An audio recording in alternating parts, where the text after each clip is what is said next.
尼采出生于1844年，在他26岁时，普鲁士赢得了对法国的关键战役，带来了政治上的统一，建立了德意志第二帝国。军事胜利带来的自信，让德国人误以为自己正处于文化强大的顶峰。公共舆论也把德国和法国对比，认为德国文化比法国文化更丰富，因为法国被打败了。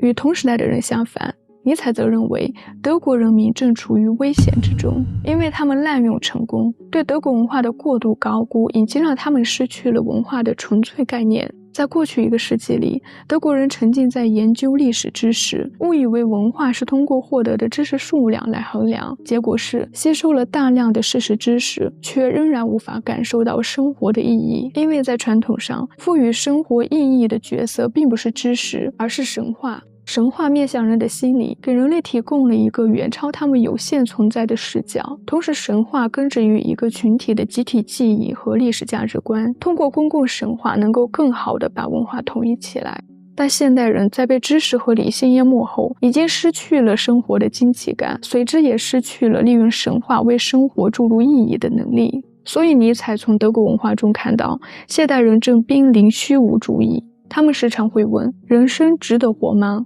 其实，关于人生是否值得活这个问题，尼采说，古希腊人早就给出了答案。古希腊人很早就在他们的文艺作品中表达，对于人类来说，最好的事是根本不要出生，其次是尽快死去。他们早就认识到了生活的痛苦与无常，但没有集体自杀，也没有像其他文化一样躲在某种修行或精神性实践中寄托于死后世界。他们也有自己的神，但不会把命运的责任推卸给神，因为在他们的神话中，就算是神也逃不出自然的非理性因素。那古希腊人是如何活下来的？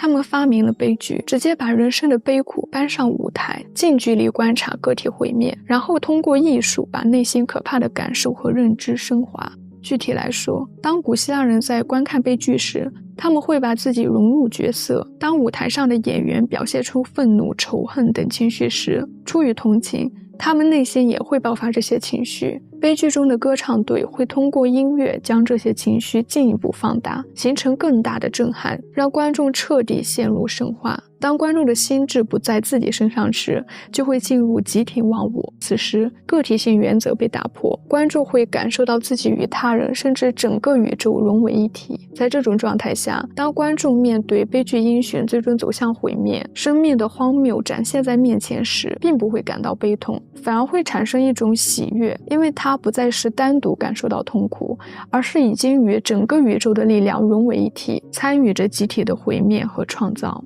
这就是尼采提倡的酒神精神。酒神精神让古希腊人拥有一种力量的悲观主义，让他们意识到自己的存在并不局限于个人，从而肯定了生命。在古希腊，观看悲剧是公民生活的一部分。作为公共体验，古希腊人在悲剧神话中共享人类存在的意义、美的理想这些概念，在神话的基础上建立了文化的统一性。尼采把古希腊悲剧时代视为西方文化最辉煌的时期，之后的2000多年，整个西方文化开始进入堕落期，因为苏格拉底的出现。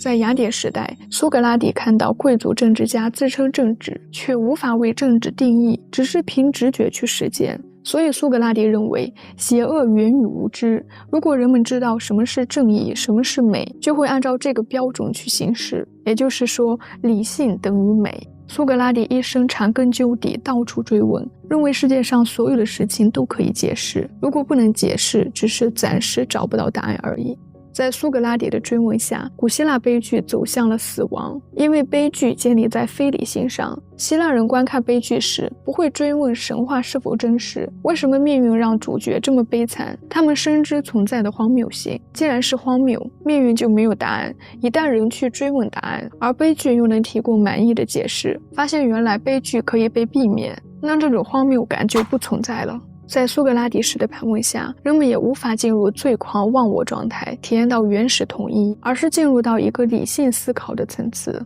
从苏格拉底开始，希腊的审美和伦理信仰被辩证法取代。对尼采来说，这是一种文化的衰退。在苏格拉底之前的时代，辩证法在上流社会是被不屑的，争辩是没有其他武器可用的人才会使用的手段。苏格拉底的成功进军，代表世界开始从神话艺术的世界观转变到理性科学的世界观。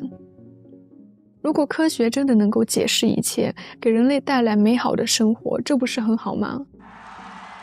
尼采并不是反对科学，他反对的是围绕科学形成的世界观，将科学偶像化，以为科学万能，但实际上科学不但无法解决问题，还会制造出新的麻烦。比如科学有一个重要的思考方式，分析性思考，是把整体分拆成个体单位，通过理解个体单位来理解整体。这种方法看似合理，却引申出了很多问题。最著名的一个例子就是古希腊的原子论。原子论假设事物可以不断被分割，直到细小到不能被分割为止。这个不能被分割的东西就构成了宇宙的基本单位，叫做原子。这时科学就出现矛盾了，这个原子到底有没有体积？如果没有，那没有体积的东西是如何组成有体积的事物？如果有体积，那表示它仍然可以被分割，这样下去就会引起无限分割的问题。科学以为自己能够解释到宇宙的最后一个原子，最后却被自己的逻辑困住。从科学的眼光看，事物不过是按照某些自然规律运行，并没有什么目的可言。科学并不能为生命注入意义，反而带来了一种机械的世界观。所以相比之下，尼采认为艺术才是面对生活最好的方式。尼采批判苏格拉底还有一个更重要的原因是，苏格拉底文化最后的结果是对生命的否定，因为他要求激情、身体、情感都服从于理性。从苏格拉底开始，西方文化在很大程度上压迫身体，创造了软弱的性格。基督教延续了苏格拉底文化的主要特征，压制身体本能，并施加于人不健康的罪恶感。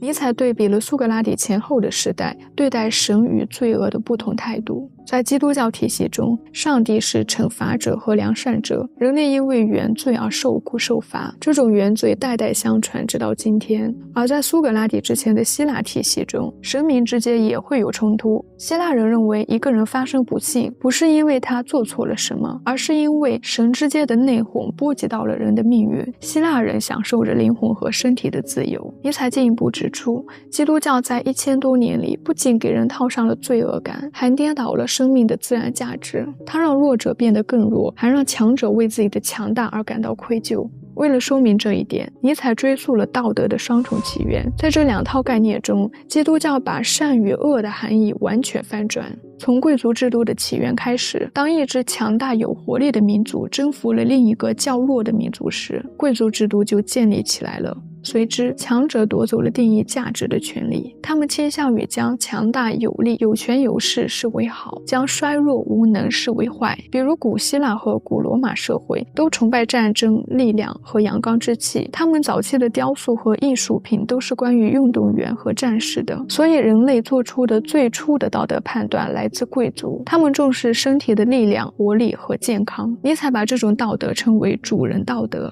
但到了罗马帝国时期，奴隶的道德起义开始了。当基督徒面对压迫无能为力时，他们改变策略，进行了一场道德革命，成功地将道德观翻转。在基督教的价值体系里，软弱变成了善良，屈服于自己讨厌的人变成了顺从，没有能力报复变成了原谅。在基督徒看来，怯懦、谦卑、无权无势才是美德，强大、有力、勇敢成为了邪恶。基督教在罗马的下层阶级和奴隶之间最快流行起来，因为这些人有一个共同点，就是他们对自己渴望得到的无能为力，因此被伪善的教条吸引，谴责那些他们想要而无能得到的事物，赞美那些他们并不想要但刚好拥有的事物。尼采把这种道德称为奴隶道德，并认为奴隶道德自罗马帝国把基督教立为国教起，一直主导西方社会。现代价值观复制奴隶价值观，取代了早期的主人道德。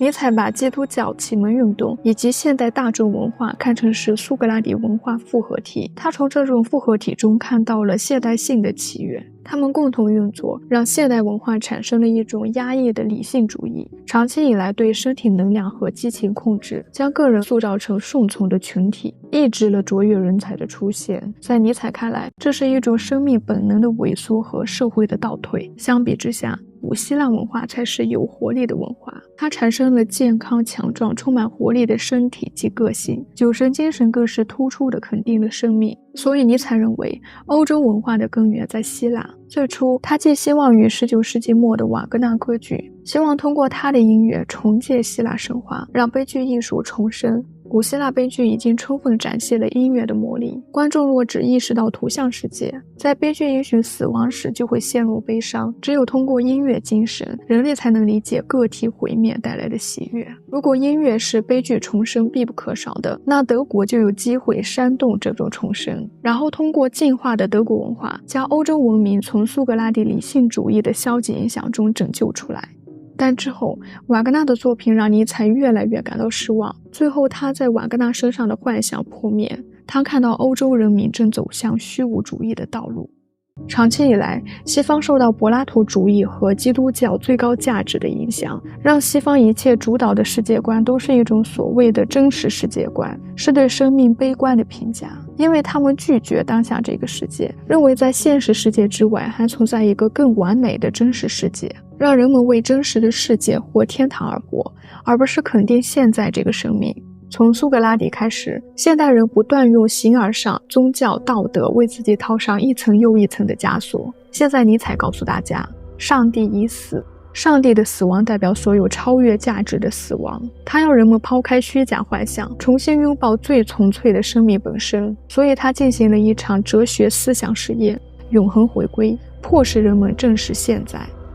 永恒回归假定你的每一个行为在过去和未来都会无数次的重复，你现在所做的一切都只不过是在重复过去以及未来将会无数次出现的事，并且在这个过程中不会有任何新的东西产生。那么你还愿意再一次并且无数次的这样做吗？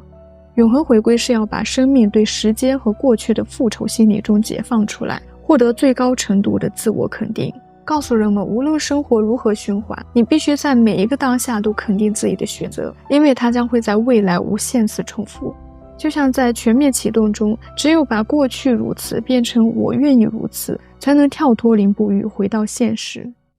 可是人们一旦否定了真实世界观及其赋予人生的虚假意义，并正视现实人事，就会发现昔日所遵从的一切道德观、价值观、生活意义的基础都随之崩溃了，那人最终就会陷入虚无主义。尼采在《查拉图斯特拉如是说》中讲述的默人，就是被虚无主义所折磨的人。默人陷入了一种消极平庸的生存状态，缺乏目标和意义，只是在表面的享乐中度日，失去了对更高层次的人类尊严和价值的追求。为了不堕落为默人，尼采说，现在人类只剩下唯一一条路，就是成为超人。旧体系的崩溃瓦解，刚好为超人提供了创造一套新价值观的机会。超人是人类的下一个阶段。尼采反对斯宾塞关于进化的想法。斯宾塞认为有机体最终追求的是自我保存。尼采说，只是追求生存太胆小了，人类应该有更高的目标。为了解释人类到底想要什么，尼采把世界构想成权力意志。权力意志不仅潜藏在整个宇宙的力量中，也是人类个体内部的驱动力。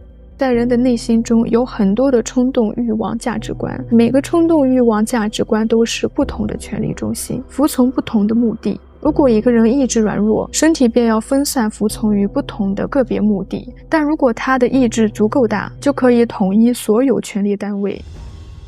在生命过程中，整个人的每个部分都会不断扩张自己，所以整个人需要有一个更大的整体自我来制衡不同部分。于是人就在这种重复中不断扩张和超越自己。权力意志给生命提供了一种永不止息的动力。超人的核心就是通过权力意志的提升，不断克服自己以前的限制，超越自我，从而提升人类的整体水平和价值，而不是寻求所有人平等。